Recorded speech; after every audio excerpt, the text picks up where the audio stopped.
Nah, yang paling mencerminkan adalah definisi ini yang saya ambil, meeting or exceeding customers expectation.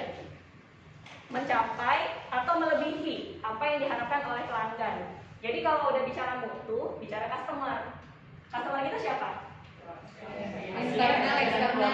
Yes, ada yang pernah mengajarkan mungkin pelanggan internal, pelanggan eksternal. Kalau yang udah pelatihan ISO, pihak berkepentingan, internal, interested party. Nah, jadi who is our customer? Jadi tinggal refleksi lagi ke diri masing-masing di unit mana. Misalnya Dr. Ayu, Dr. Ayu di unit Casmix. Pelanggan dia secara langsung mungkin nggak pasien, tapi pelanggan dia mungkin adalah pimpinan rumah sakit. Itu adalah customernya Dr. Ayu, karena harus pembayaran mesti lancar, mesti efisien. Terus pelanggannya juga bapak-bapak ibu-ibu yang koor karu, Dr. Ayu ACC enggak, gitu kan. Nah, itu namanya customer dari sisi unitnya Casmix. Jadi harapan saya adalah masing-masing unit karu, karena bapak-bapak ibu-ibu adalah pimpinan unit masing-masing, identifikasi siapa sih customer kami ini semua. Jadi nggak cuma pasien sebenarnya. Nah, jadi meeting or exceeding customer expectation. Termasuk owner adalah customer kita. Owner kan pasti maunya ada harapan terhadap kita. Dia maunya unit rawat inap tuh seperti ini loh. Pak Arfan maunya kayak gini untuk rawat inap. Pak Arfan maunya seperti ini untuk toilet. Nah, jadi harus tahu siapa customer kita.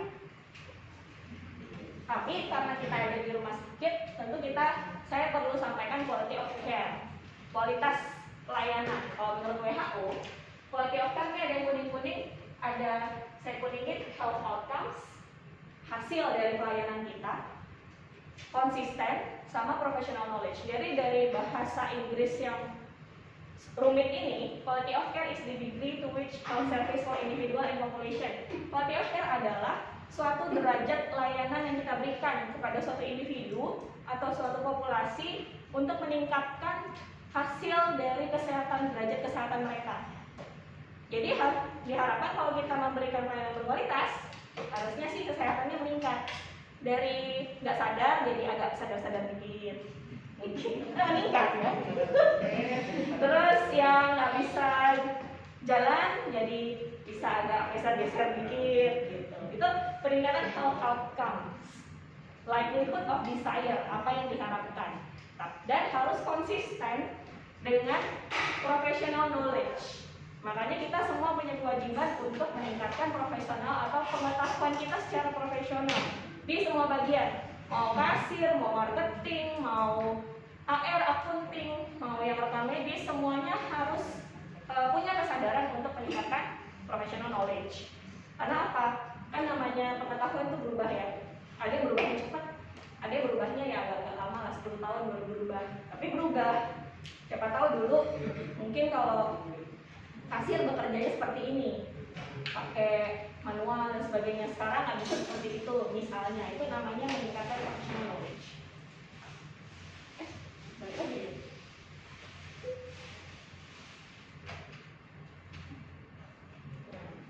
Kalau yang anak orientasi kayaknya udah pernah lihat ini. Kalau yang kelas unit kayaknya belum pernah saya kasih.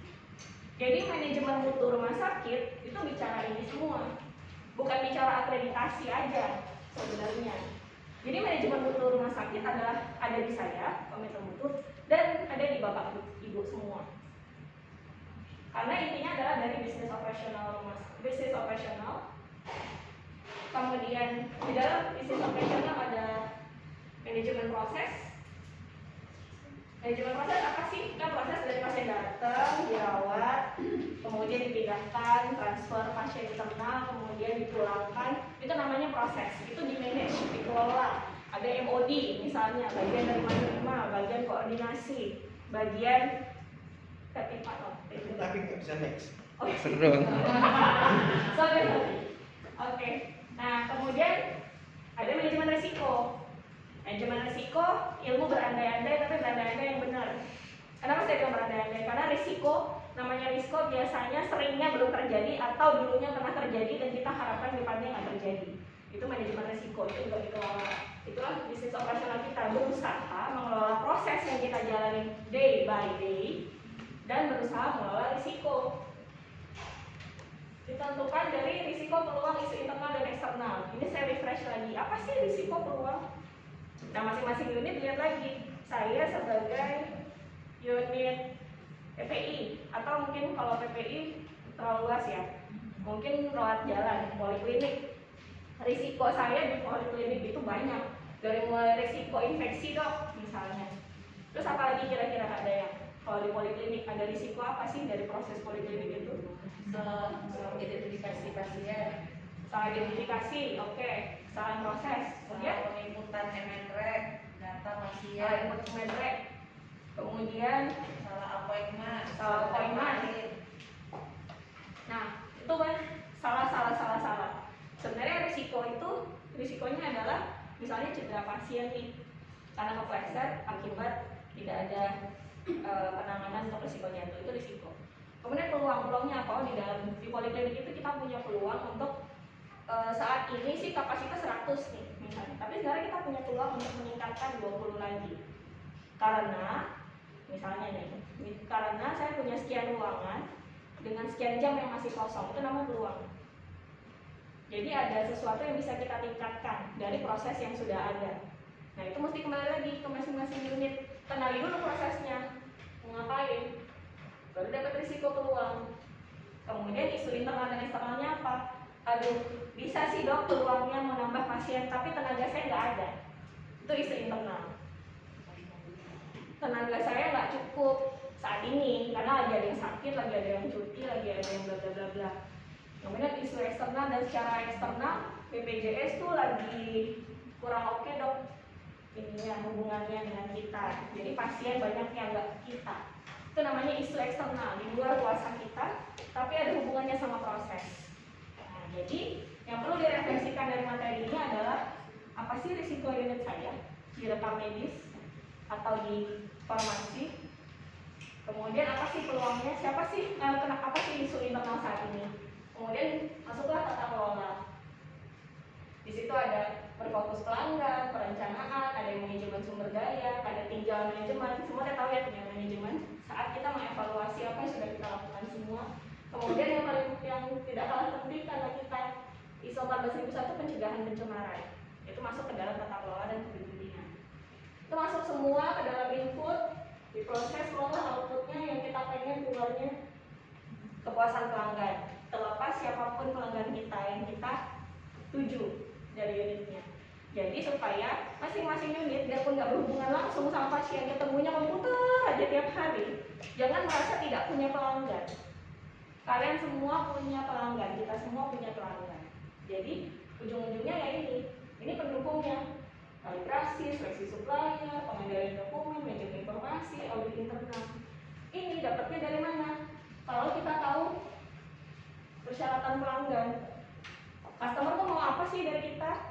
Saya misalnya atasan saya Dr. Wid, misalnya direktur tuh mau apa sih tentang komite mutu? Pengennya tuh komite mutu tuh ngapain? Nah, itu namanya persyaratan pelanggan. Kemudian prosesnya saya adalah berusaha memenuhi itu lebih baik kemudian customer saya puas. Itulah manajemen mutu rumah sakit. Jadi secara unit, identifikasi, kemudian berkolaborasi sama yang lain sampai kita semua punya satu tujuan. Nggak bisa next ya? Nah, jadi gimana cara melakukan sistem manajemen mutu? Ya kita udah tahu prinsipnya, pasti harus ada tertulisnya standarnya. Kalau enggak ya ngawang-ngawang. Hari ini kita meyakini hal yang A, besok kita meyakini hal B, besok lagi C, karena nggak ditulis. Jadi udah lupa dan berkembang. Jadi dibuatlah secara tertulis dari peraturan dulu, peraturan-peraturan yang relevan, kemudian ditambah standar-standar akreditasi atau standar-standar lain, tuangkanlah ke dalam regulasi rumah sakit. Itulah acuan kita. Nah, acuan ya, saya pernah bilang jangan anggap regulasi itu adalah kitab suci. Jadi regulasi itu berkembang, regulasi itu harus direview, harus diupdate. Jadi tidak perlu takut untuk, berarti harus revisi dong kebijakan seperti itu. Yang penting itu adalah apakah regulasi tersebut masih relevan dengan kondisi kita yang saat ini dan dengan pengetahuan profesional saat ini. Jadi regulasi itu bukan kitab suci. Justru kewajiban kita nih sebagai leaders untuk melihat, kayaknya ini udah gak relevan lagi nih prosedurnya. Udah bicara, kita udah pakai EMR udah 3 tahun, SPO-nya masih bicara manual, kelupaan nih. Nah, berarti sudah harus direview. Bukan berarti SPO-nya manual, kita udah pakai EMR, berarti kita balik ke manual dong, Dok. Nah, jadi jangan sampai kita ininya kebalik. Gitu ya. Kalau staff, memang dia wajib menerapkan apa yang sudah kita tetapkan. Kita bikin prosedur, mereka yang wajib nurut. Itu adalah duty mereka, kewajiban mereka. Nah, pihak leaders, kewajibannya adalah mereview dan memastikan prosedur yang dijalankan masih sesuai, masih aman, masih relevan.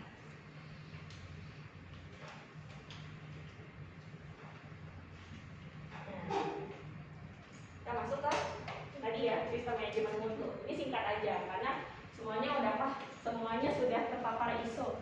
Kalau awal kelas Batam, saya yakin ISO-nya nggak main-main, insya Allah. Nah, ISO tapi yang masih suka salah kaprah dianggap sebagai suatu singkatan, misalnya International Standard of sesuatu. Sebenarnya ISO itu enggak, ISO itu suatu kata yang berarti sama atau equal. Jadi namanya standar ISO, mau 9001, mau 081213, mau 14001, itu bisa diterapkan di organisasi apa aja. Jadi ISO 9001 yang kita pakai ini misalnya manajemen mutu, pakai di rumah sakit kan, sebelah kita Indomaret pakai ISO 9001 juga boleh, karena dia equal, bahasanya bahasa umum dan bisa diterapkan oleh organisasi mana aja. Jadi ISO 14001 lingkungan, kita terapkan di rumah sakit, sebelah kita di tempat pembuangan sampah RT-nya mau pakai ISO 14001 ya silakan, bisa. Dengan klausul yang sama persis. Itu prinsipnya ISO. Jadi dia badan independen, bahasa ISO itu adalah sama atau equal. Nah, untuk memahami ISO, mudahnya adalah kita lihat expected results-nya. Apa hasil yang diharapkan dari penerapan ISO tersebut? Kalau ISO 9001, dengan penerapan 9001 yang diharapkan adalah ini, consistent conforming products. Jadi kalau misalnya apa nih, CSSD, Mbak Rizky, produknya kira-kira apa, Mbak? Jadi CSSD, alat steril. Jadi penerapan ISO 9001 di CSSD adalah menghasilkan alat steril yang konsisten kualitasnya dan confirm dengan persyaratan, sesuai dengan persyaratan. Catatannya apa? Mungkin dari PPI banyak keluar. Oh, alat steril itu harus A, B, C, D, pengelolaannya harus A, B, C, D. Itulah konsisten dan confirming produk. Jadi penerapan 9001 urusannya adalah produk yang kita hasilkan. Berarti kalau rumah sakit, layanan dan jasa. Nah, kalau farmasi, produknya berarti obat. Yes, obat, alkes, oka, layanan tindakan operasi. Nah, mutu, ya mungkin regulasi yang dihasilkan, pengaturan yang dihasilkan. Kemudian dari Polianmed, layanan medis dari dokter-dokternya, konsisten dan conforming produk. 14001 nggak usah jauh-jauh, prevention of pollution, pokoknya pencegahan pencemaran. Bagaimana caranya? Nanti urusannya Kak Novia lah ya, menjelaskan lebih panjang. Tapi adalah sepanjang-panjang itu klausul, sebanyak-banyak itu yang diatur, ini yang mau dicapai. Kalau OFSAS, safe working condition. Jadi bicara ketiga misalnya, kalau 50.001 efficient energy usage, 22.000 misalnya nanti tiba siapa tahu gizi mau ikut ISO, safe food. Jadi ujungnya apa sih? ISO 9001 yang klausul 1 sampai 10, 1 ngapain, 2 ngapain, ujungnya apa sih, ini yang mau dicapai. Nah, prinsipnya itu customer focus nomor 1. Kedua, kepemimpinan, leadership. Tidak akan ada sistem manajemen mutu yang bisa berjalan dengan baik kalau kepemimpinannya dari atas sampai yang level middle tidak berjalan dengan baik, komunikasinya nggak jalan. Jadi engagement of people. Kalau misalnya saya punya layanan baru, anggaplah misalnya punya layanan IMS, tapi saya nggak engage orang-orang. Nggak engage gimana sih? Ya saya diam-diam aja, punya layanan baru, nggak ngomong sama departemen lain misalnya, nggak ngomong sama marketing misalnya, Tapi saya udah punya nih produk ini, ya nggak ada gunanya karena nggak akan jalan tuh nanti. Kemudian keempat, proses approach. Dilihat satu-satu prosesnya. Ini biasanya latihannya kalau lagi bikin register sama dokter email. Itu kan dikejar. Alurnya gimana di unit kamu? Misalnya UGD. Oh, proses saya dari screening, triase, habis triase, assessment, habis assessment ada tindakan, habis tindakan ya kalau rawat, kalau nggak pulang. Nah itu namanya proses. Proses itu di-detail satu-satu. Itu namanya proses approach, dilihat prosesnya. Kemudian lakukan perbaikan, improvement. Jadi mau standar ISO, mau standar CARS, mau standar STARKES, yang Kemenkes, mau JCI, semuanya selalu bicara improvement. Kemudian evidence-based decision making. Jadi kalau udah saya seorang leader yang mengerti sistem manajemen mutu, mengambil keputusan nggak boleh asal wangsit. Tadi malam saya mimpi kayaknya besok mau Pandoria mau saya tutup aja. Nggak ada gitu ya.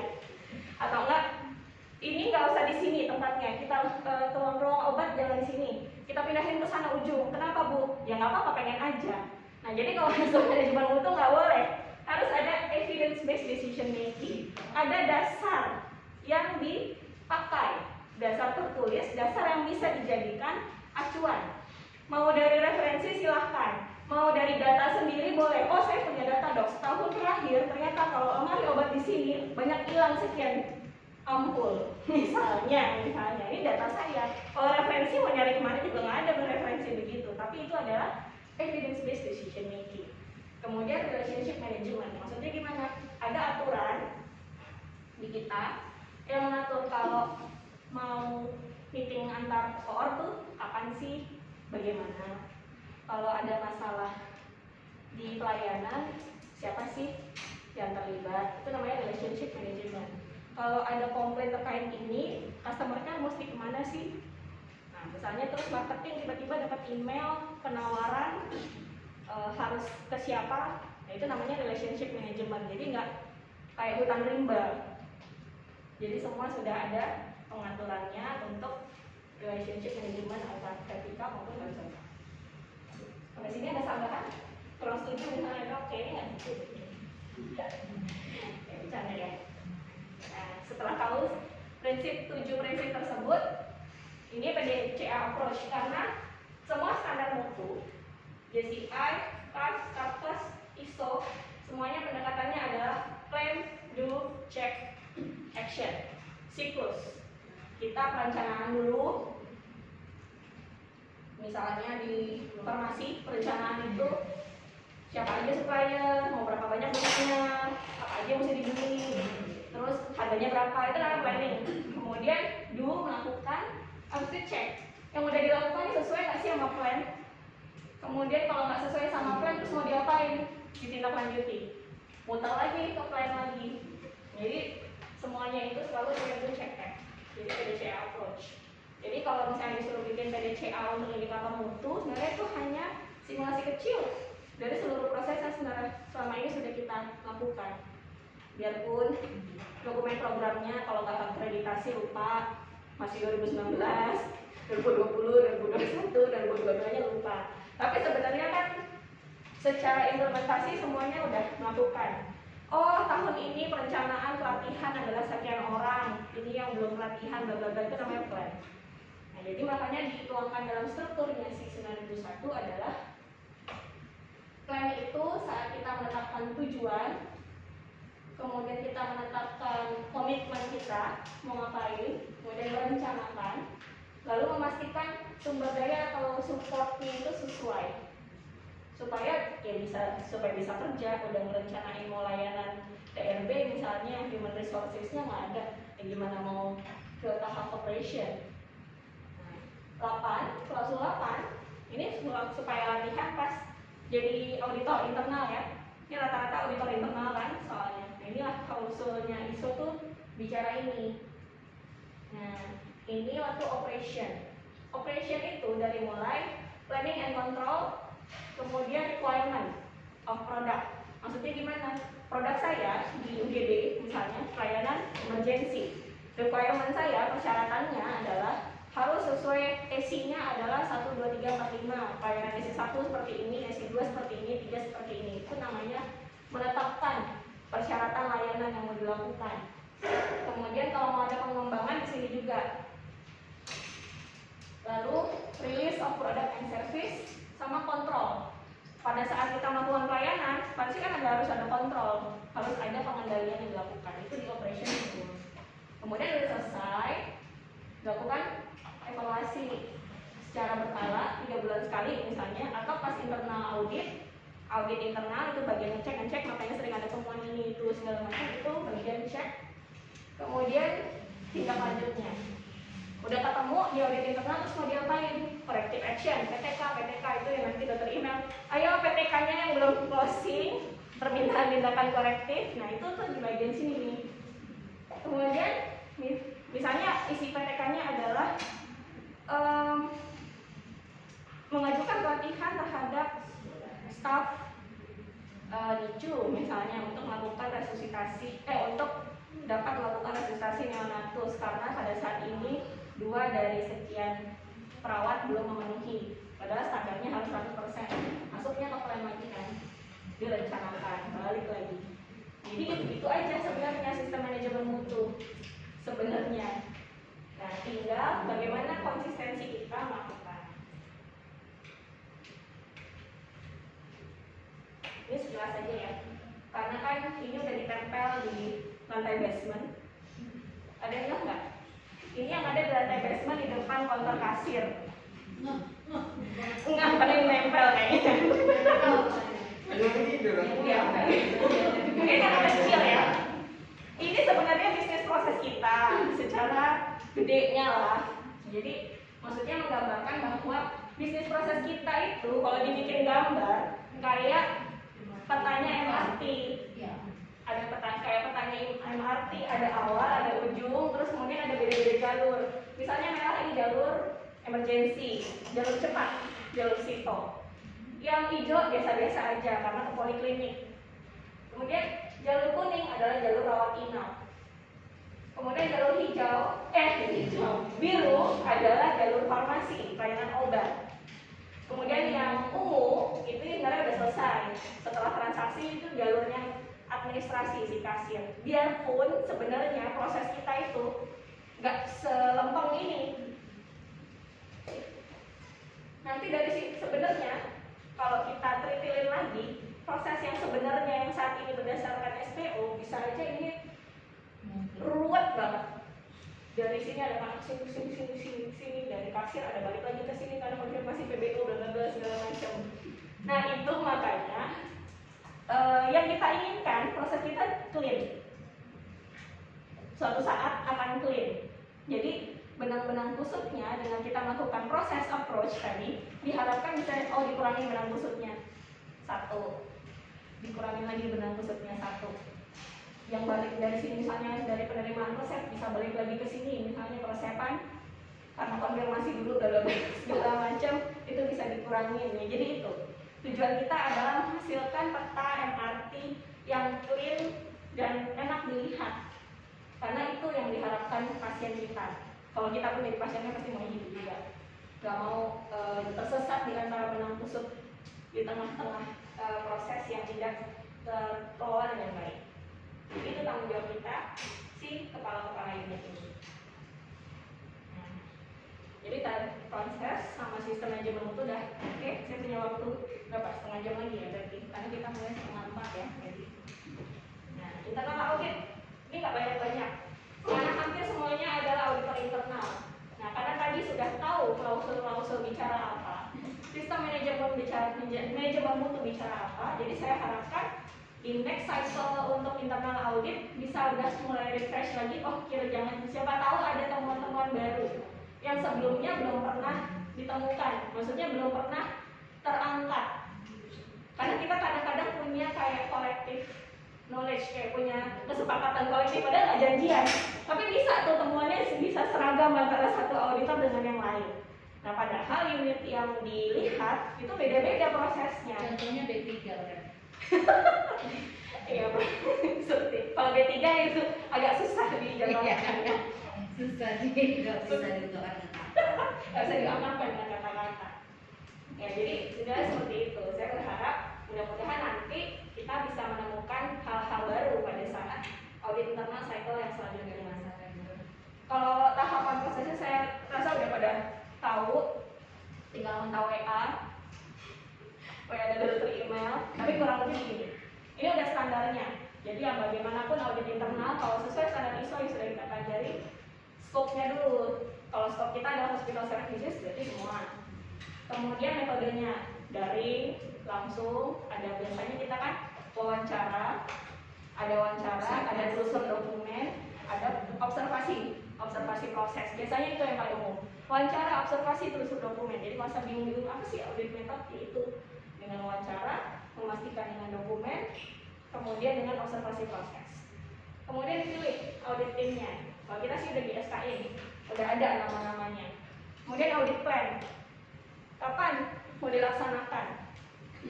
Tanggal berapa sampai tanggal berapa, kemana aja, siapa aja, itu namanya audit plan.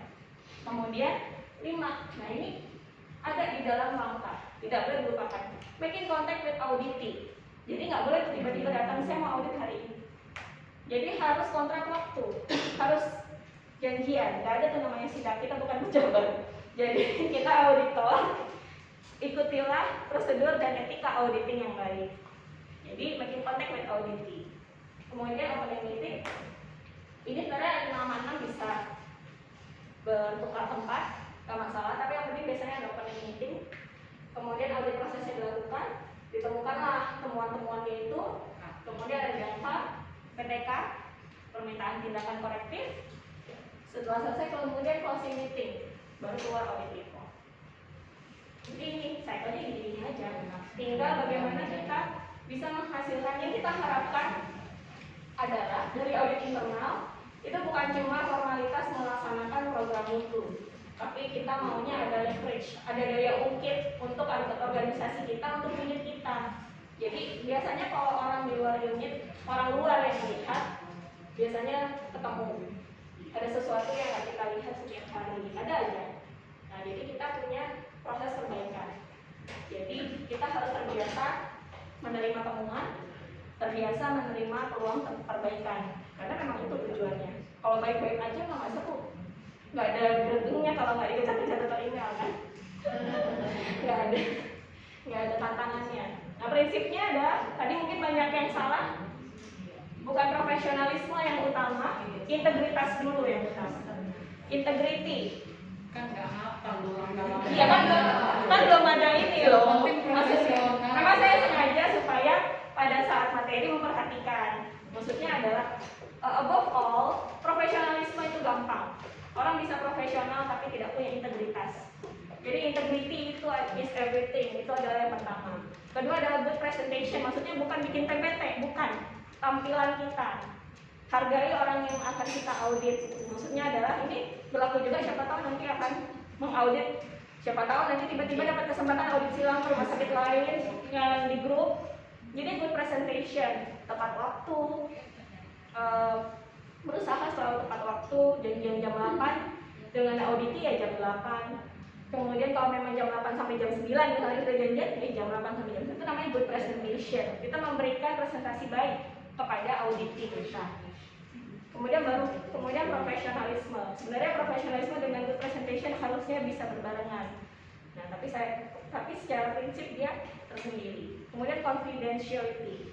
Ini terutama kalau misalnya siapa tahu nanti ada kunjungan ke rumah sakit outbreak yang lain, tiba-tiba dipilih dari keperawatan beberapa orang misalnya untuk silang.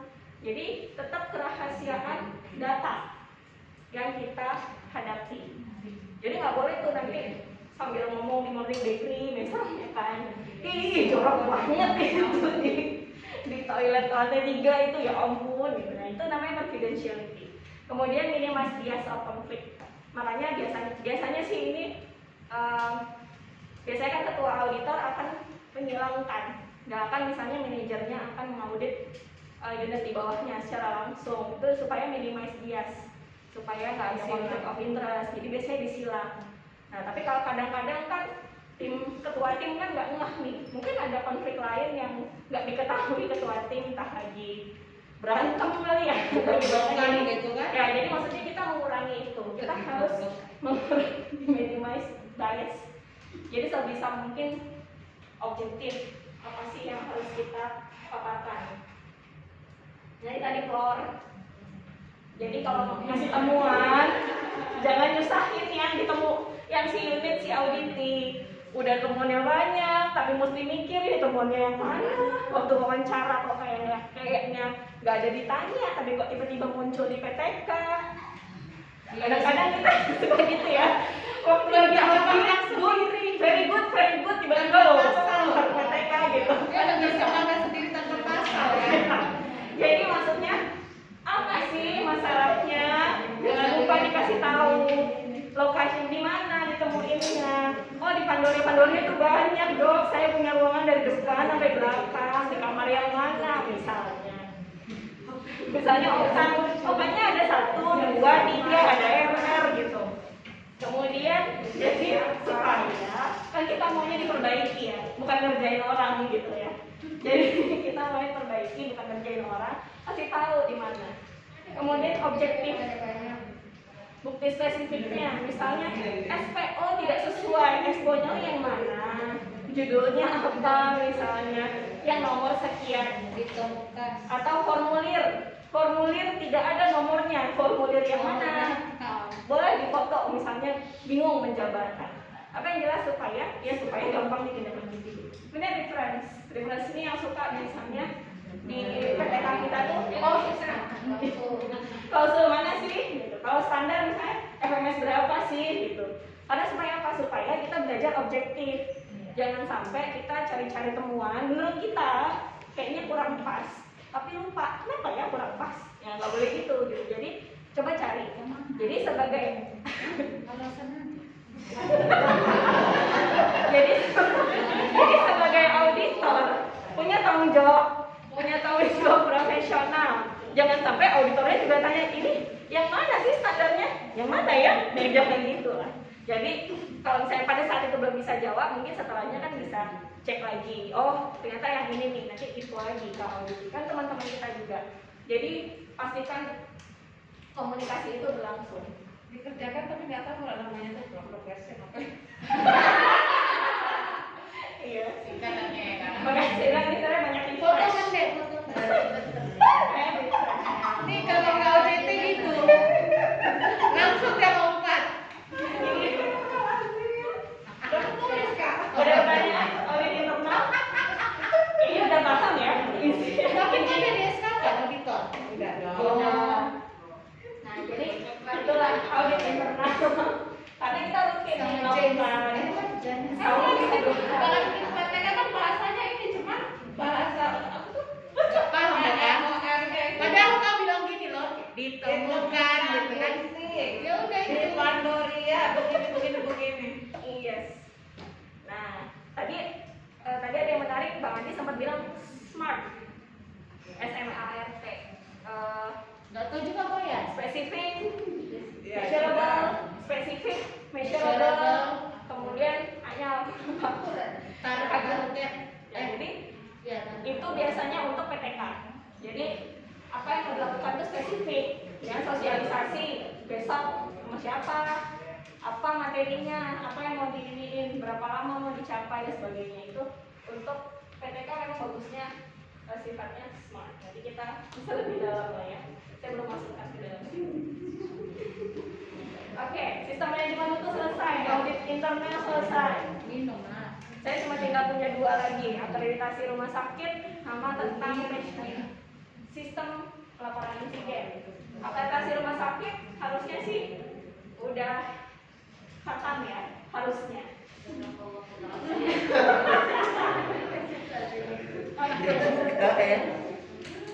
Yang nggak punya SIP di rumah.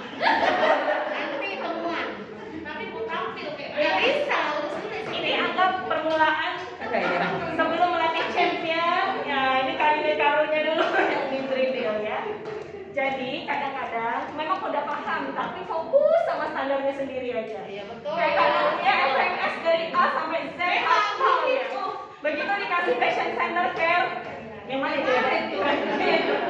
Padahal ada gabungannya. Gak ada itu standar berdiri Si Orsonya ada ya. Biar mudah si Orsonya, dia kan ngurusin. Kalau dia yang ngurus, passion centernya nggak jalan. Nah ini kalau ini adalah strukturnya JCI, standar manajemen, standar mission center, sama akademik. Akademik biasanya kita enggak. Kalau Stardust. Nah kalau Stardust itu apa sih? Standar akreditasi Kemenkes. Ya Stardust. Begini, standar manajemen, standar fokus pada pasien sama program nasional. Isinya mirip, jadi saya jelaskan yang JCI aja, karena tahun depan kita JCI. Kalau Stardust nanti bulan Juli dan harusnya cukup mudah. Iya, harusnya. Kita berharap semuanya mudah ya. Amin. Bintangnya dong. Pemanasan, amin. Pemanasan Mission Center, IPSG, Mission Center, ACC, Access to Care and Continuity of Care. Saat ini ada di Kak Cika kayaknya PIC dan Pak Lela. Itu bingung tuh, kasih materi sekarang siapa? Begitu kan kita dinamis selalu berubah. PCC Patient Center Care. Dulu PFR, dulu ada PFR Patient Family Rights sama PFE Patient Family Education dijadiin satu di sini. PCC. Kemudian ada AOP, Assessment of Patient, Care of Patient, Anesthesia and Surgical Care sama farmasi di sini, Medication Management and Use. Kemudian yang manajemen sisanya DPS, peningkatan mutu dan keselamatan pasien, PPI, kemudian GLD, Governance Leadership and Direction, FMS, Management and Safety, Fasilitas, Staff Qualification and Education, Management of Information, MOI. Nah kalau Proknas, ya ketawa-ketawa yang dapat kebagian Proknas biasanya. Proknas ini program ya nasional. Jadi kalau pernah dengar ada namanya SDGs, ada Development Goals. Jadi ada kesehatan ibu dan anak di sini. Kemudian biasanya PONET yang pelayanan obstetri, neonatal, esensial. Nah itu bapak-bapak akunting dan ibu-ibu kasir. Jadi itu untuk pelayanan kesehatan ibu dan anak itu masuk program nasional, ada standarnya. Kemudian ada pelayanan TB paru juga, HIV/AIDS, terus prevalensi stunting dan wasting. Ini baru. Stunting apa sih? Yang biasanya permasalahan gizi pada anak. Emang Indonesia ini masih struggling sama stunting dan wasting, masih kurang gizi anak-anak kita, masih banyak yang kurang gizi, yang dampaknya jadi di masa depannya jadi kurang baik. Kadang kan kalau stunting tingginya nggak nyampe, nggak bisa jadi pramugari, nggak bisa jadi pilot, nggak bisa masuk TNI, ya kan ya? belum lagi katanya Almos juga mau menerapkan kan minimal tinggi minimal gitu. Cocok sama Jadi kesempatan anaknya juga sehat semua kan? jadi kalau kita stunting, saya kalau misalnya anaknya jangan sampai stunting. Program KB juga masuk biar yang sakitnya Kak Butet dan kawan-kawan. Kita cocok nih bukan masalah. Butet sama cocok nih. Suami istri. Nah, IPSG bicara apa? Sasaran keselamatan pasien. Semua orang harus tahu karena pelatihannya memasang jadi pelatihan wajib kita. Identifikasi pasien dari mulai kasir, TC, jangan sampai salah identifikasi, pendaftaran salah daftarin, belakang salah semua. Kompak. Ya kompak. Kompak. Habis itu nangisnya nanti bareng-bareng. Kemudian komunikasi efektif, biasanya yang X-bar atau segala macam. Intinya adalah semuanya kita harus ingatin. Kenapa sih ada 6 ini? Jadi orang-orang pintar seluruh dunia itu udah ketemuan. Setelah dikumpulin datanya, gara-gara 6 inilah paling sering bikin cedera pasien, paling sering menambah kos pembiayaan. Mungkin kan luar negeri nggak ada BPJS ya, yang semua ditanggung. Nah, inilah 6 ini. Terus keamanan obat-obatan kewaspadaan tinggi, high alert dan LASA. Dan kita semua juga menyadari selalu ada kejadian obat ketukar, obat salah, salah diberikan, obat salah dihantarkan dan sebagainya. Memang sering ya. Kemudian keamanan operasi, salah sisi, salah prosedur, salah pasien, masih kejadian di negara maju juga masih kejadian. Baru-baru ini di Amerika baru ada tuntutan hukum yang dimenangkan, tentu aja dimenangkan pasien karena harusnya amputasi kanan yang diamputasi kiri. Itu 2021. Jadi jangan remehkan tentang memastikan keamanan operasi. Amerika ya. Iya, itu di Amerika, apalagi di kita. Jadi jangan sampai terjadi. Risiko HAIS, apa sih HAIS? HAIS itu Healthcare Associated Infection, yang diteriak-teriakan itu sama PPI, infeksi yang berkaitan dengan pelayanan kesehatan. Kita maunya pasien infeksi dirawat jadi nggak infeksi, jangan kebalikannya, pasien nggak infeksi dirawat jadi infeksi, gitu. Jadi itu kita pengennya goal 5. Dengan apa? Hand hygiene. Dari mulai depan security sampai bakflow yang di kantin harus ngerti hand hygiene supaya untuk menurunkan risiko HAIS. Kemudian risiko cedera akibat jatuh. Itu IPSG bicara itu, mau namanya SKP, sasaran keselamatan pasien, mau IPSG itu 6, belum nambah. Jadi jangan galau, belum nambah jadi 10, jadi 12, masih 6, tapi anaknya memang ada. Kalau ACC, saya nggak terangin satu-satu. Intinya adalah ACC itu akses ke pelayanan dan kontinuitas pelayanan. Gimana caranya? Kita udah punya rumah sakit. Gimana caranya pasien bisa ke rumah sakit kita dan dapat pelayanan? Itu ACC. Terus pulang dari rumah sakit kita, itu juga pasien tetap bisa dikelola. Misalnya mau dirujuk, mau diantar ke rumah, atau dia perlu dilakukan edukasi berkelanjutan, itu berbicara continuity of care. Dan di dalam rumah sakit nggak tersesat. Bisa nggak pasien tersesat dalam rumah sakit? Bisa. Tiba-tiba DPJP utamanya nggak ada. Semua DPJP lepas rawat. Nggak ada yang merawat, pasien belum pulang. Itu namanya tersesat. Udah tertitis yang pusing. Kalau ini DPJP satu-satu. Kalau dia cuti, Nah itu bagian dari ACC. Jadi ACC ngatur. Kalau dalam pasien dokter ini, semua pasien itu harus ada DPJP-nya. Kalau dia ada yang lepas rawat, siapa pindahnya ke siapa? Kalau ada yang cuti, dipindahinnya ke siapa? Itu semua harus jelas. terakhir kan pakai dokter Irwin. Sama dokter Irwin, ACC pulang aja. TUT. Tidak ada satu dokter. Nggak masuk kalau dia live against medical advice. Pasien kabur, jadi pasien pulang atas permintaan sendiri, baik yang ngasih tahu kita maupun yang nggak ngasih tahu kita, atau pasien kabur. Jadi yang pusing biasanya kasir. Kalau yang pasien kabur, kasir, security, Kak Novia, semua heboh kalau ada pasien kabur. Nah itu bagian di ACC juga. Jadi access and continuity of care. Terus patient center tadi bicara hak dan kewajiban pasien, hak pasien sama edukasi.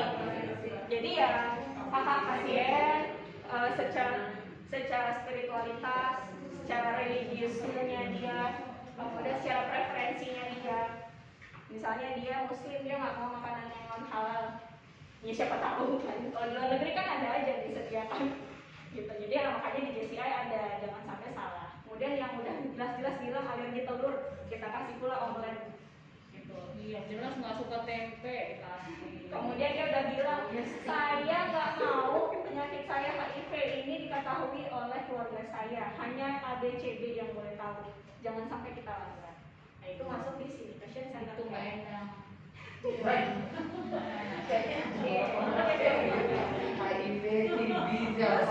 Ada orangnya. Setelah kita terima pasiennya, ACC masuk nih, kemudian ada hak-haknya kita berikan. Kemudian kita assessment itu sebelum ke COP, care of patient. Jadi di assessment dulu, jangan Medicare aja. Apa yang mau dikasih perawatannya kalau nggak tahu? Jadi di assessment dan reassessment, pengkajian awal, pengkajian ulang. Urusannya memang si dokter, perawat, semuanya ini pasiennya demam, kemudian ada udah 3 hari PCR positif, bla bla bla, oh berarti dia COVID. Nah itu namanya assessment dan reassessment. Kemudian besoknya di assessment lagi. Kalau tadi yang COVID-nya PCR positif dapatnya dari mana? Dari pemeriksaan laboratorium. Terus tambah apa? Tambah radiologi, pneumonik. Dapatlah dia hasil assessmentnya secara keseluruhan. Oh perlu perawatan COVID dari mulai A, B, C, D, dari keperawatan, dari gizi dan sebagainya. Nah itu namanya assessment of patient, bicara itu. Nah, karena ada laboratory services, bawahnya ada tentang layanan bank darah dan transfusi, bicara di situ juga. Jadi AOP gak cuma bicara asesmennya secara pemeriksaan fisik, tapi juga lab sama radiologi. Baru setelah dapat hasil asesmen baru di care. Jangan care dulu baru asesmen, itu namanya senayang. Jadi paranormal. Jadi baru care. Care itu care delivery for all patient. Maksudnya apa sih? Semua layanan itu harus sama, seragam. Seragamnya bukan maksudnya harus cek span semua, enggak, bukan gitu. Harus antibiotik yang mahal, semua bukan. Tapi misalnya ini infeksi, kalau infeksi ini harus dapat antibiotik, berarti sama. Yang lain juga harus dapat antibiotik. Kemudian diatur juga kalau yang risiko tinggi itu di care of patient. Dan resusitasi, laser. Tapi sebenarnya awalnya saya juga bingung kenapa manajemen of laser masuk di COP. Karena ternyata memang sangat berhubungan erat sama pelayanan risiko tinggi. Jadi masuk laser, clinical alarm, dan sebagainya. Kemudian nutrisi, pain management, end of life, sama transplantasi kalau misalnya nanti ini suatu saat kita ada. Intinya adalah perawatan si pasien, itu di care of patient. Siapa tahu dari care of patient rencananya adalah operasi atau tindakan yang pakai obat tidur, sedasi, itu masuk di standarnya anesthesia and surgical care. Mau yang di dalam kamar operasi tempatnya Mas Nur, mau yang di luar kamar operasi kayak di endoskopi, cath lab, kalau pakai obat penenang, obat tidur, itu masuk di sini. Sedation care, anesthesia care, surgical care. Diatur di situ semua. Siapa yang boleh melakukan, siapa yang memonitoring, bagaimana melakukan, apa yang harus didokumentasi, di ASC semua. Ada hubungannya nggak mas tanda lain? Ada ya, kelihatan. Jadi dari situ dapat. Medication management and use. Farmasi dari depan sampai belakang. Dari mulai Jawabannya bukan urusan farmasi saja. Karena adalah manajemen and use, jadi nggak punyanya farmasi aja bapak-bapak. Itu jawabannya. Pokoknya kan. Ini sahabat ini tahu. Nggak punya cek saban seorang aja. Sahabat di menu. Iya. Bersihin dulu kulkasnya itu. Jawabannya kali di sini salah ya. Gak heran kami deh. Nah, dari organization management sebelum si farmasi ada namanya komite farmasi yang milihin di awal bros raya ini, di dunia awal bros ini obat apa aja yang boleh masuk. Itu komite farmasi terapi bersama-sama dokter-dokter dan manajemen dokter direksi. Bikinlah formularium hasilnya. Nah dari formularium baru Azlin atur penyimpanannya, pembeliannya dan sebagainya, baru penyimpanannya gimana, kemudian peresepannya seperti apa, siapa yang resepin, kan nggak mungkin farmasi resepin sendiri, dokter. Kemudian apakah ada transcribing, kita nggak ada transcribing di sini atau diminimalisir. Kemudian siapa yang menyiapkan, saat ini kan masih, biarpun sebagian besar sudah disiapkan oleh farmasi dalam bentuk yang siap diberikan, tapi kan perawat masih ada menyiapkan sendiri. Jadi di situ. Kemudian pemberiannya gimana? Ingatlah SPO kalian yang banyak-banyak itu, pemberian obat suppositoria 1 SPO, pemberian obat oral ada 1 SPO, pemberian obat subkutan ada. Nah itu adalah di sini. Administration. Jangan lupa direview, jangan sampai ternyata langkahnya ada yang sudah tidak sesuai sama ilmu yang saat ini. Kemudian monitoring yang sama-sama, yang monitoring pemberian elektrolit bekas siapa? Yang paling biasanya kan memang perawat yang melakukan ya untuk lihat akses IV-nya masih bagus atau tidak. Kemudian nanti baru Farklin juga ada assessment. Jadi kan ada kolaborasi di sana. Jadi jawaban podcastnya adalah tidak hanya farmasi ya yang bertindak pada MMU. TKRS, GLD bicara tentang tata kelola. Dari mulai siapa yang punya rumah sakit ngapain aja, direktur ngapain aja, manajer ngapain aja, unit karu ngapain aja, itu di GLD semua. Kemudian selain itu masalah ethical management atau culture of safety.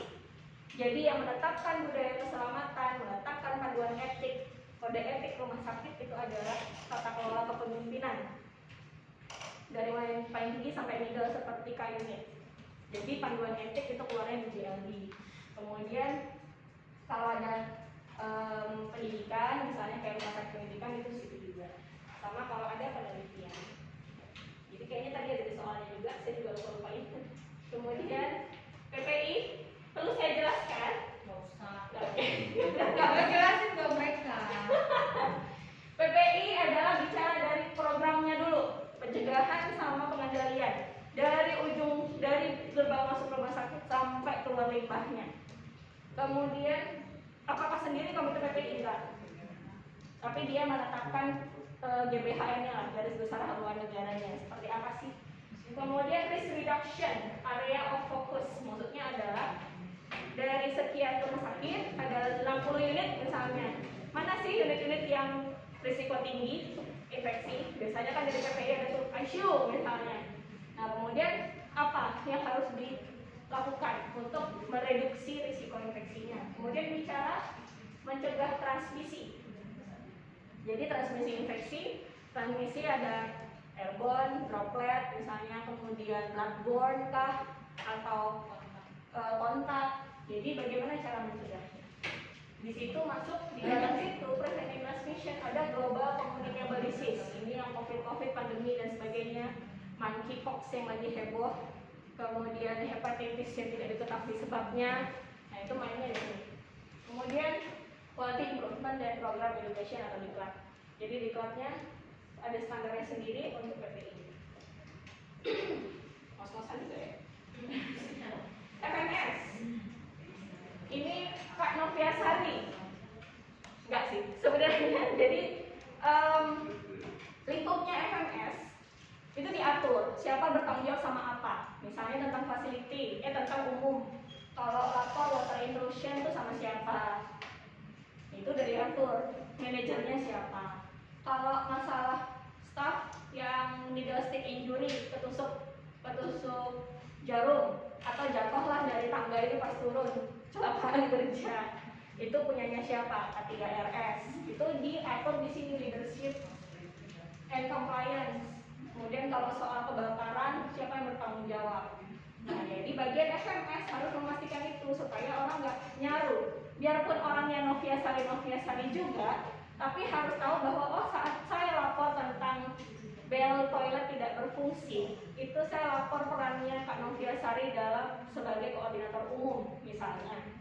Kalau misalnya saya lapor tentang akar yang tidak tersedia, mungkin itu di bagiannya dia di K3RS gitu. Jadi paling tidak mengerti ini bagiannya kerjaannya siapa. Untuk NSI, lapornya bukan dia sebagai koordinator umum karena K3RS kesehatan karyawan. Karena lingkupnya itu cukup besar. Keselamatan dan keamanan area fasilitas. Kemudian B3 yang selalu jadi bintang utama di seluruh awal Bros dan Primaya, saya juga heran. Bintang utama yang B3. Kemudian fire safety, keselamatan kebakaran, peralatan medis, sama utility. Utility itu apa sih? Apa? Ih, selalu malu. Coba nanya. Apa Kak? Utility apa? Listrik,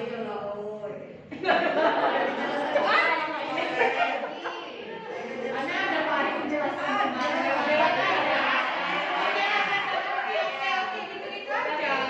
prinsipnya utility adalah menyediakan yang awal. Jadi kalau dikoreksi ya Pak Sarah. ini pengajarnya nggak paham berarti selama ini. 24 jam 7 hari seminggu tidak boleh terputus. Itu prinsipnya utility. Ya, tidak boleh terputus. Kalau terputus mesti ngapain? Nah, dia yang mikirkan gitu. Makanya ada genset. Makanya kita suka gini kan, kalau mati lampu hitung sendiri gitu 1, 2, 3 berapa detik nih nyala lagi. Nah, itu utility. Kemudian emergency and disaster management, kita bersyukur di Batam Kepulauan Riau itu untuk bencana secara topologi atau geografis bencana alam sangat kecil, tapi paling kita biasanya menerima korban massal, bisa saja. Atau yang paling mungkin, masih mungkin gempa bumi. Makanya di panduan K3 kita, kalau ada yang itu biasanya lebih ke earthquake sama kebakaran. Kalau misalnya rumah sakit lain, misalnya nanti jalan-jalan pakai Bali atau gimana, mereka kadang ada peringatan tsunami. Nah, karena memang mereka secara posisi itu ada ancaman tsunami. Kemudian construction and renovation, ini selalu diributin.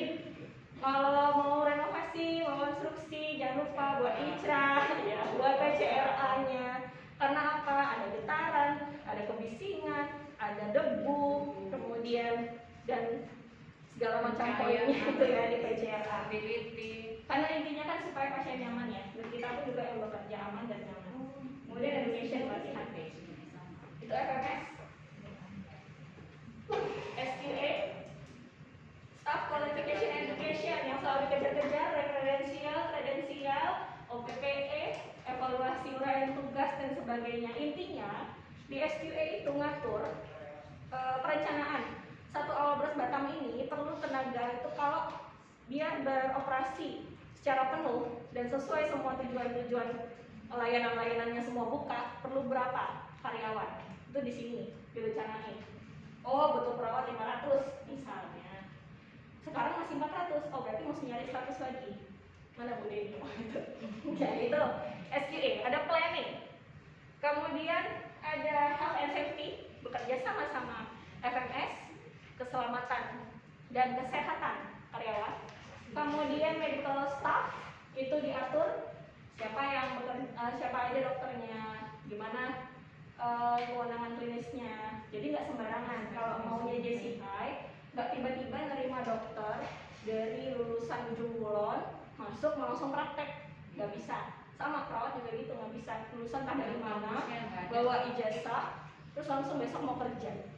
Jadi nggak bisa, harus dipastiin dulu benar nggak memang dokter satu.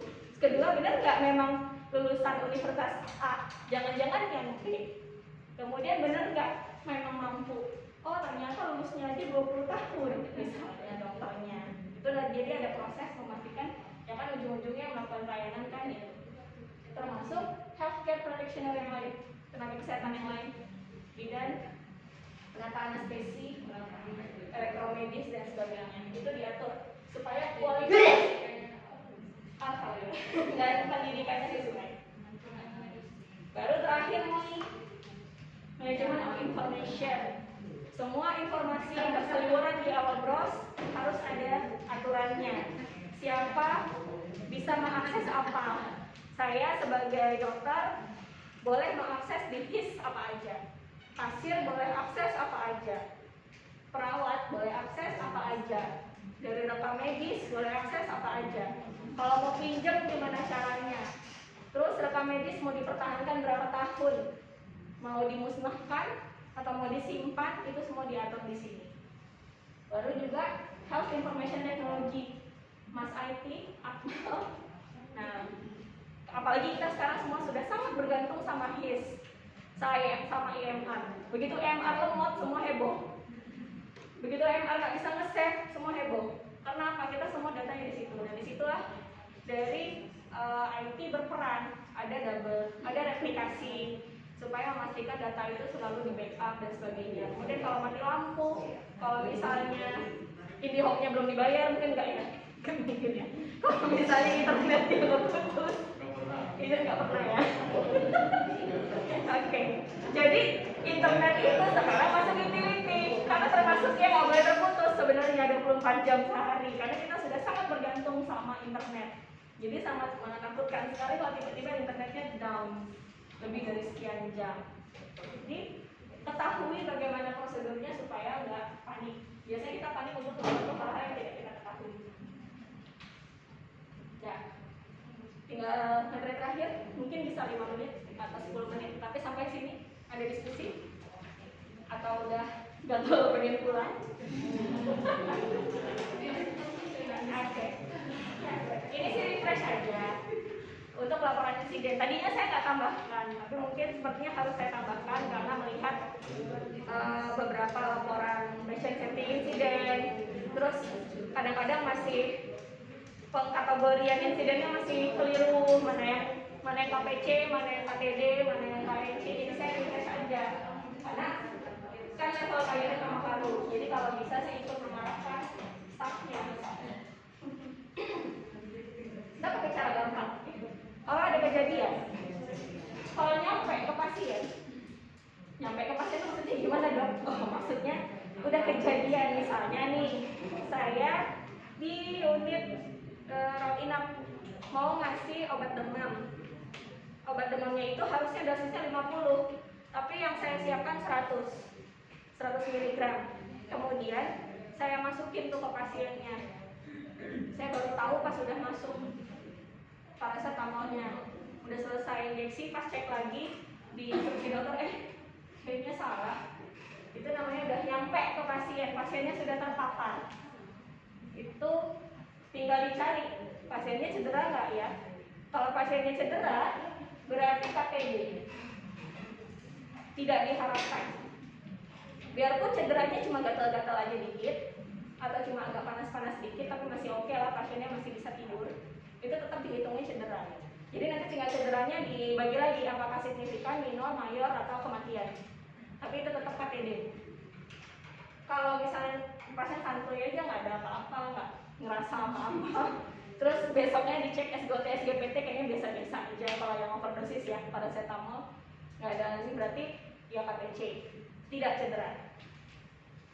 Misalnya juga contoh lain, makanannya ketukar, harusnya dia makan yang buat DM, dia dapatlah teh manis, alhamdulillah udah 7 hari nggak makan yang manis, dapat teh manis.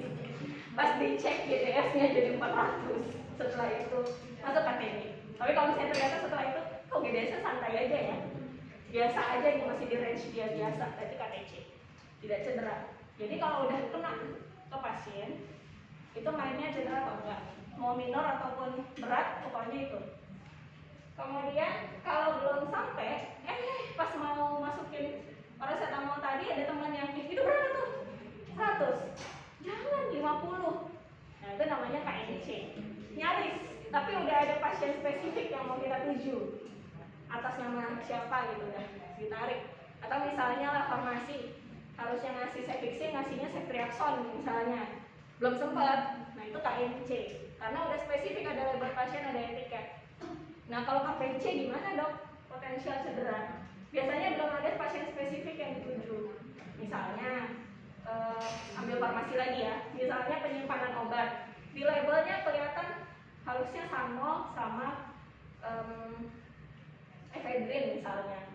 Ketukar penyimpanannya. Atau label sama obat yang disimpan tidak sesuai, itu KPC namanya. Karena belum ada yang dituju. Gitu. Itu namanya potensial cedera. Nah, kalau bicara status yang baru, ada istilah baru, namanya KPCS. Kejadian potensial cedera signifikan. Belum menyasar, tapi kalau kejadian bakal jadi sentinel.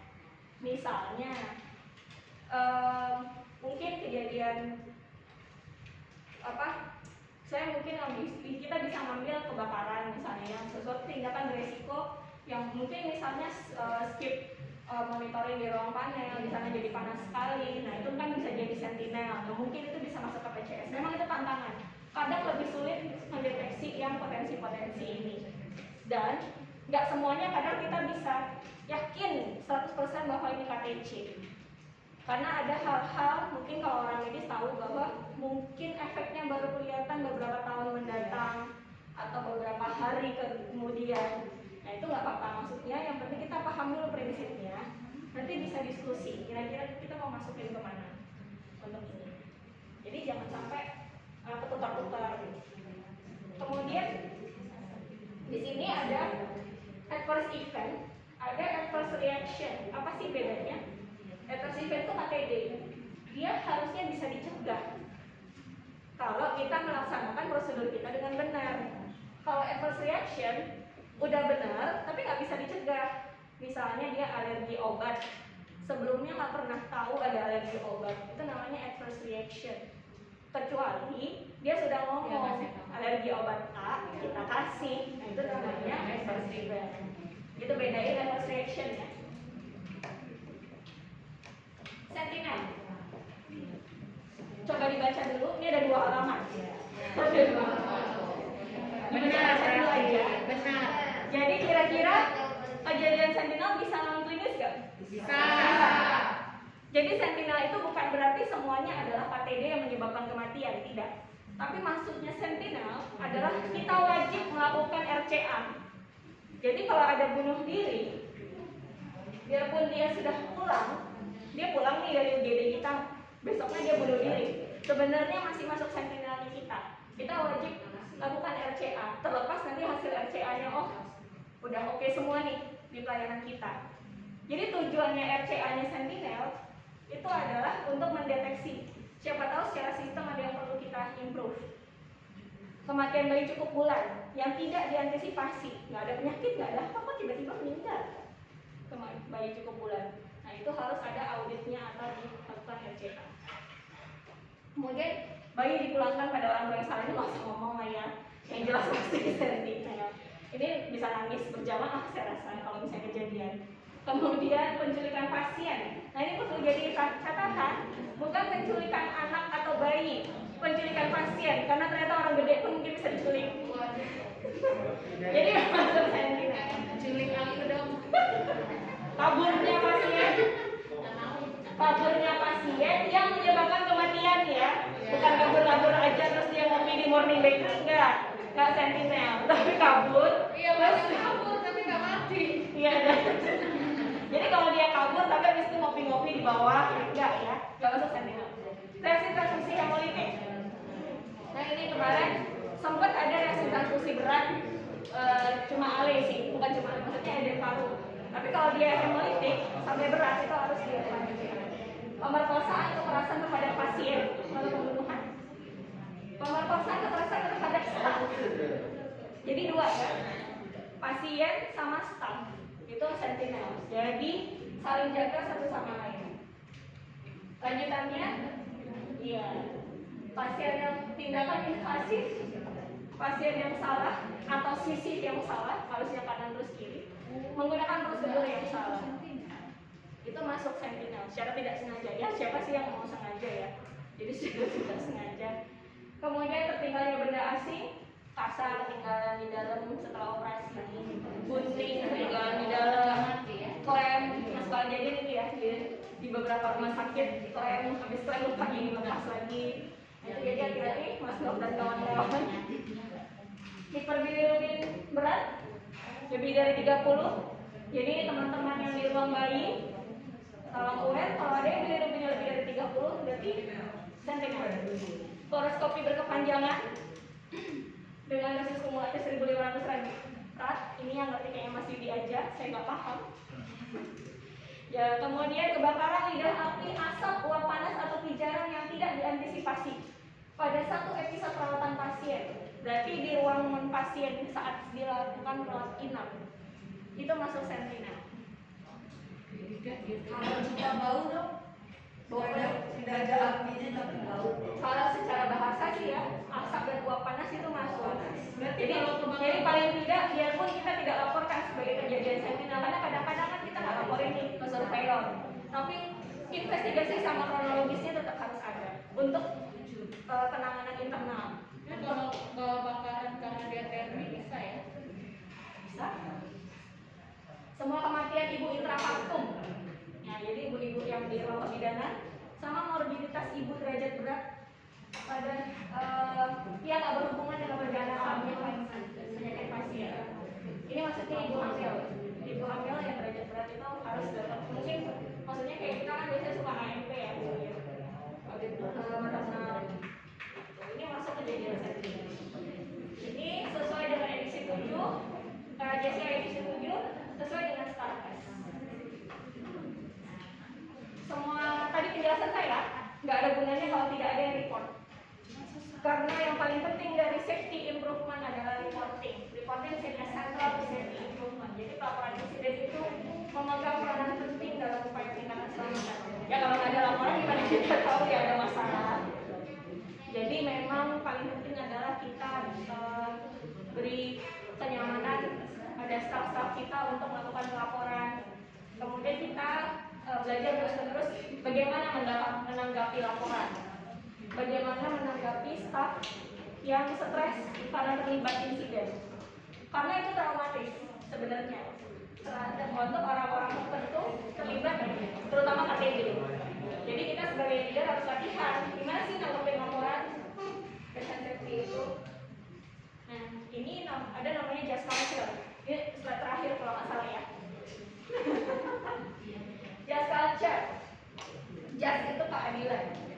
Jadi, pada prinsip just culture, memang kita pasti no blaming, no naming, non punitive. Tapi kita harus just. Karena apa? Setiap orang itu punya 3 kewajiban. 3 duty of employee. Pertama, kita punya kewajiban untuk produce an outcome. Ada hasil yang harus kita berikan dari pekerjaan kita. Saya sebagai farmasi atau saya sebagai perawat, saya harus menghasilkan pekerjaan ini. Saya memandikan pasien, saya ini. Itu namanya produce an outcome. Namanya kita kerja, nggak mungkin duduk-duduk aja nggak ngapa-ngapain. Terus kita punya kewajiban to follow a procedural rule. Kita punya kewajiban mengikuti prosedural. Itu kewajiban kedua. Kewajiban ketiga, kita punya kewajiban untuk menghindari risiko atau cedera yang tidak perlu. Jadi perilaku berisiko itu tidak boleh dilakukan. Jadi prinsip just culture 3 duty ini harus oke dulu. Nah, kemudian karena setelah itu akan muncul, setelah kita analisis, muncul itu human error aja. Dia tahu prosedurnya, tapi karena kondisi kesehatannya kurang baik, habis OT 3 malam berturut-turut mungkin, terus sistem juga lagi nggak bisa dilihat mulai SPO, dia waktu itu lupa mulai SPO tapi susah nggak bisa membuka, jadi terjadilah human error. Benar-benar nggak ada niat sama sekali, tapi dia tahu prosedurnya. Itu human error. Biasanya tindakannya hanya dilakukan coaching, counseling, kemudian dilihat, diobservasi selama berapa lama setelah itu. Itu namanya human error. Setelah dilihat duty-nya. Kemudian at risk behavior. At risk behavior, dia tahu prosedurnya, dia sudah disosialisasi, dia tahu bagaimana melaksanakan prosedur, tapi dia tahu kalau melaksanakan prosedur itu dia butuh waktu 10 menit. Tapi kalau saya skip langkah, itu bisa saya hemat jadi 8 menit. Jadi dia pilih yang 8 menit at risk. Tapi dia nggak melakukan itu setiap hari, hanya di waktu-waktu tertentu saja. Sekali-sekali kalau lagi pepet banget, masih ramai banget, itu namanya at risk behavior. Biasanya itu coaching masuk kelas atau teguran lisan. Nah, baru terakhir reckless behavior. Dia tahu prosedurnya, dia tahu bagaimana melaksanakan prosedurnya dengan baik, tapi dia memilih untuk selalu melaksanakan prosedur yang salah. Dari 10 step, dia hanya laksanakan 6. Dan itu selalu setelah diamati, tidak hanya sekali-sekali pada saat dia kepepet atau apa. Itu namanya reckless behavior. Ini adalah hukuman. Jadi selalu tetap ada ruang untuk hukuman. Karena ya memang harus just culture ya. Tapi harus melewati ini. Maksudnya harus melewati kronologis, assessment, bagaimana fasilitas kerjanya, bagaimana prosedurnya, bagaimana ini seperti ini. Jadi nggak asal langsung jadi menentukan ini nggak asal duduk, harus berdasarkan data. Karena untuk menentukan just culture itu butuh value sama expectation. Kita harus punya sistem desain yang bagus, kita punya pilihan behavioral choice, kita punya learning system, dan pimpinan itu punya akuntabilitas, dia punya integritas. Nah, jadi memang itu tantangan buat kita semua sebagai leaders untuk menentukan staff kita ini yang mana. Jadi tentukan dulu duty-nya. Jangan-jangan kita nggak pernah ngajarin SPO-nya, dia belajar sendiri aja. Bisa aja kan dengan kondisi begitu cepatnya turnover, kita cemplungin dia terus ke lapangan. Nggak pernah kita ajarin A, nggak pernah kita ajarin B. Begitu dia salah, kita tersalahkan. Jadi dia harus tahu dulu prosedurnya untuk di follow. Itu namanya just culture. Nah, benar. Berarti itu slide terakhir. Jadi udah kebayang